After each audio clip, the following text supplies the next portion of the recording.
Hello, કેમ છો મારા ગુજરાતી ભાઈ બહેનો?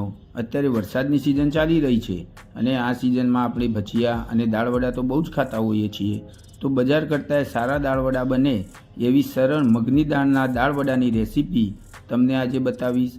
તમને એની સાથે આપણે ગ્રીન ચટણી તો ઓલરેડી ખાતા જ હોઈએ છીએ, પણ આજે હું તમને એક નવા પ્રકારની ચટણીની રેસીપી બતાવીશ કે જે ચટણી દાળવડાની સાથે ખાવાની એટલી મજા પડી જાય છે કે તમે વારંવાર એને બનાવશો. તો જો તમે મારી ચેનલ ઉપર નવા હોય તો વિડીયોને લાઈક અને ચેનલને સબસ્ક્રાઈબ કરવાનું ભૂલતા નહીં. અને હા, ચટણીની રેસીપી જોવા માટે ફૂલ વિડીયો તમે જોજો. તો હવે સમય ના બગાડતા સ્ટાર્ટ કરીએ આપણે આપણી રેસીપી.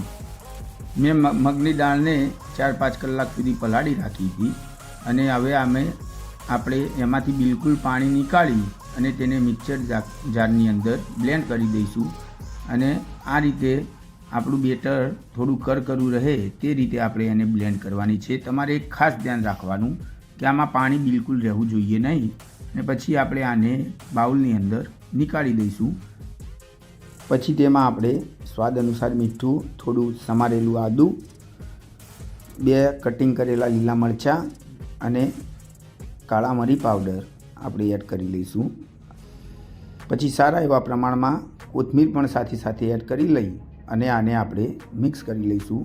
આપણે બેટરને વધુ ફેટવાનું નથી, 1 મિનિટ જેટલું ફેટીને અને પછી આપણે આપણા દાળવડા તેલની અંદર તળવાનું ચાલુ કરીશું. તો અહીંયા મેં મિક્સ કરી લીધું છે. જો આપણું બેટર તૈયાર થઈ ગયું અને ચેક કરી લેવાનું કે આ રીતે આપણા દાળવડા કમ્પ્લીટ પડશે. મેં અહીંયા સાઈડમાં તેલ ગરમ કરવા રાખી દીધેલું છે. તેલ આપણું ગરમ થઈ જાય એટલે આપણે દાળવડા પાડવાનું ચાલુ કરીશું. અહીંયા જુઓ, મેં ધીમે ધીમે કરી દાળવડા પાડવાનું ચાલુ કર્યું અને આપણે ગેસની ફ્લેમ એકદમ લો રાખવાની, એથી આપણા દાળવડા સરસ ચડી જાય અને આપણે એને ઉપર નીચે કરતા રહી અને ચડવી લઈશું. 2 થી 3 મિનિટની અંદર આપણા દાળવડા ચડીને એકદમ તૈયાર થઈ જશે અને એ પણ એકદમ સોફ્ટ બનશે. દાળવડા આપણા તૈયાર થઈ જાય એટલે આપણી જે ચટણી છે એને આપણે તૈયાર કરીશું. આ ચટણી અને દાળવડાનું કોમ્બિનેશન એટલું સરસ લાગે છે કે દાળવડા ખાવાની બહુ જ મજા પડી જાય છે. તો ધીમે ધીમે કરી હું દાળવડા નીકાળી લઈશ અને હવે આપણે ચટણી આપણી બનાવી લઈએ. તો તેના માટે 6 થી 7 મેં કાશ્મીરી લાલ મરચાંને થોડા શેકીને તૈયાર કરી લઈશું. અને આને વધુ પડતા આપણે શેકવાના નથી. પછી તેને મિક્સર જારમાં આપણે નીકાળી લઈએ.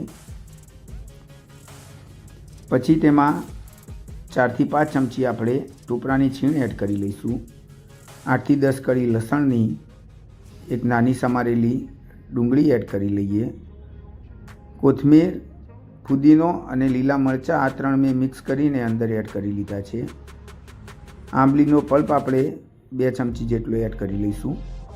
સ્વાદ અનુસાર મીઠું અને થોડું પાણી નાખી અને તેને આપણે ગ્રેવી કરી લઈએ. તો અહીંયા જો આપણી ચટણીની ગ્રેવી તૈયાર થઈ ગઈ છે. લુક વાઇઝ તો આ ચટણી બહુ સારી લાગે છે, પણ સાથે દાળવડાની સાથે આને ખાવાની એટલી મજા પડે છે. તો હવે આપણે આપણા દાળવડા સર્વ કરીએ. તો તૈયાર છે આપણા એકદમ સોફ્ટ દાળવડા, એ પણ બજાર કરતાં એ બહુ જ મસ્ત.